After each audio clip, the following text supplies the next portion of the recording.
परिवर्तन ही संसार का नियम है। जो तुमने लिया यहीं से लिया, जो दिया यहीं पर दिया। जो आज तुम्हारा है कल किसी और का था, कल किसी और का होगा। नमस्कार, मैं निधि और आप देख रहे हैं चौकस भारत। गीता के इस सार को बताने का मेरा मतलब बस इतना है कि भोजपुरी इंडस्ट्री में अभी जो दो स्टारों के बीच मतभेद चल रहा है वे धीरे धीरे पूरी भोजपुरी इंडस्ट्री में फैल रहा है। यहाँ पर हम बड़े और हम बड़े का दौर शुरू हो गया है। लेकिन इसी बीच भोजपुरी इंडस्ट्री के एक और बड़े चेहरे यानी रितेश पांडे ने आज लाइव आकर इनडायरेक्टली ये क्लियर कर दिया है कि उनकी नज़रों में भोजपुरी इंडस्ट्री का असल मायने में भीष्म पितामह कौन है। चलिए आपको पूरा मामला बताएंगे, लेकिन उससे पहले आप सुनिए रितेश पांडे ने लाइव आकर क्या कुछ कहा है और किसको भीष्म पितामह बताया है। हम जो भी हैं, जो कुछ भी हैं, माँ के आशीर्वाद और आप सभी के प्यार दुलार की बदौलत हैं। अगर उन्हें महानायक कहा जाए, भीष्म पितामह कहा जाए, तो कोई बेमानी नहीं होगी। तो सुना आपने कि रितेश पांडे ने लाइव आकर क्या कुछ कहा। चलिए आपको पूरा मामला बताते हैं विस्तार से। पिछले दिनों रितेश पांडे जालंधर में किसी गाने की शूटिंग कर रहे थे, जिसके बाद वे बनारस पहुंचे अपने पेंडिंग पड़े गानों की रिकॉर्डिंग के लिए। इसके बाद उन्होंने रात भर गानों की रिकॉर्डिंग की और सुबह सुबह माँ विंध्यवासिनी के दर्शन के लिए पहुंच गए।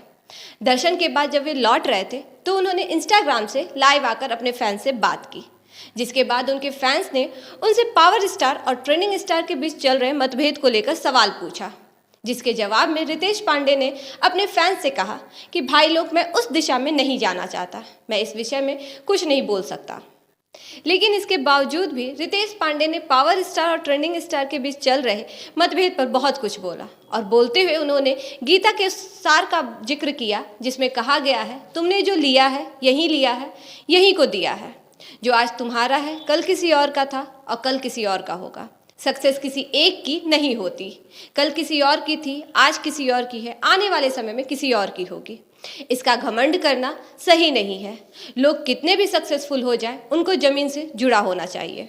लेकिन इसके साथ ही रितेश पांडे ने ये भी बात कही कि उनके मुताबिक भोजपुरी फिल्म इंडस्ट्री के भीष्म पितामह वे मनोज तिवारी को मानते हैं, जो कि कहीं ना कहीं सही भी है, क्योंकि भोजपुरी फिल्म जगत को नया आयाम देने और ससुरा बड़ा पैसा वाला रिकॉर्ड तोड़ फिल्में देने का श्रेय भी मनोज तिवारी को ही जाता है।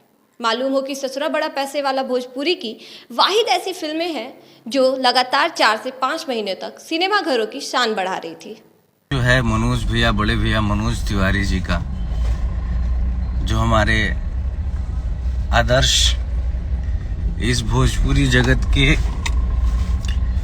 अगर उन्हें महानायक कहा जाए, भीष्म पितामह कहा जाए, तो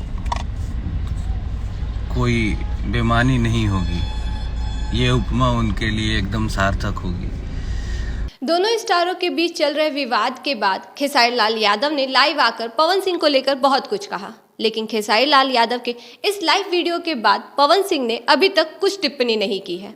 अब ये देखना होगा कि पवन सिंह इस लाइव वीडियो के जवाब में क्या कुछ कहते हैं और साथ ही इन दोनों स्टारों के बीच चल रहे मतभेद अब भोजपुरी इंडस्ट्री में कौन सा रुख अपनाती है। बाकी ऐसे ही भोजपुरी अपडेट्स के लिए बने रहें चौकस भारत के साथ। धन्यवाद।